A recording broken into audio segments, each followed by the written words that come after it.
Hi. Sexy naman pa. Hi, mabuhay and congrats. Sabi mo yung mabuhay. Ay, ayun. So for someone na you started in showbiz na hindi agad taas agad. So, now that parang mas nag-click kayo when you become partners, meron bang mga ifs sa inyong dalawa in terms of your partnership? Or in terms of a lot of people? Paano pong ifs? Like, The adults? oo. Or may mga things, what if ganitong gawin tayo natin? Or, Sa akin po siguro kasi magkakilala po kami dati po eh. Siguro kung hindi kami nagkasama sa PBB, ano kayang relasyon namin? I mean, ano yung namin, samahan namin, ganun. Saka kami nakikita na, ganyan. Ano nga ba ang state ng samahan niyo at the moment? If we asked you to describe yung state ng samahan niyo at the moment, nasa ang level na ba kayo? Ano bang status? From friend to ano. Kasi sabi na rin po namin sa ibang interview, parang hindi naman din love team, ganyan. Ando kami sa point na parang May tanong, if we fall in love. Ano to? ito kasi binubul mo ako eh, Pero may understanding. parang hindi lang din More than friends.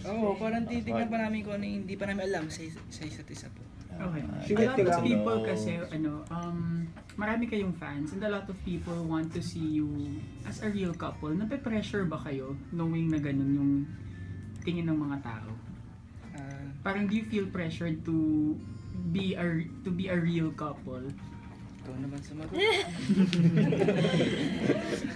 Sablay mga sagot ko eh. Pero ano po, for me, meron, konti. Kasi nga po, yung mga supporters po nga, parang gusto nilang, inulit ko lang yung tanong mo eh. Parang, may konting pressure kasi sa side po namin, parang ngayon na sobrang busy kami sa work.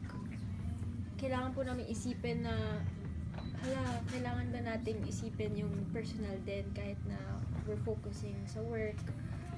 Pero gusto ko lang po sabihin na it comes naturally for us.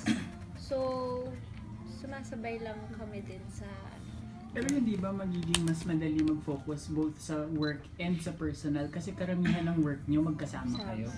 True. Yun naman po, parang mas alam naman natin mas maganda yung totoo din, yung natural. Pati nandun sa PPV din, nakita naman po nila yung totoo din. Kaya sa amin, go with the flow lang kami sa nangyari po. Yun, masaya lang. Masaya naman. pero exclusively dating.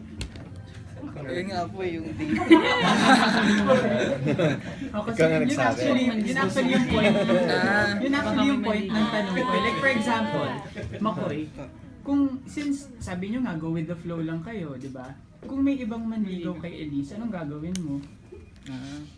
Siyempre di ba payag? Nasa kanya na yun kung... Huwag kang pumunta. Pero syempre ako...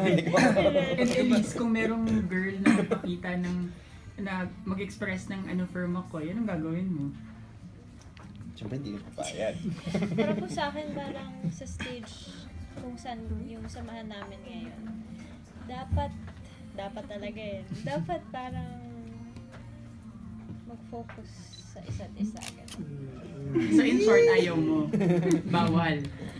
Nasa sa kanya naman din po yun. Pero feeling ko magsaselos. Charot.